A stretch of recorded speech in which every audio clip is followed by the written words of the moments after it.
Never in my wildest dreams did I ever think I'd be driving down Santa Monica Beach, home of Baywatch, looking out to the side of the window and actually seeing a Baywatch babe running alongside me.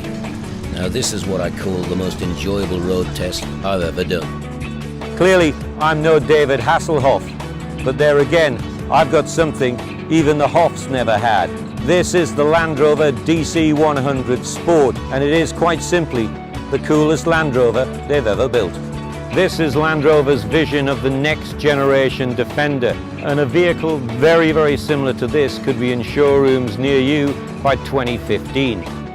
Doing a new Defender is just about the hardest job in the world of global design, because you're replacing one of the great icons. The original has sold nearly 2 million since 1948, and it is one of the most recognizable vehicles on the planet. But getting down to the serious business and remembering for a moment I am a motoring editor, not an extra from Baywatch, I can tell you that this may be a concept Land Rover, but it really handles like a real Defender.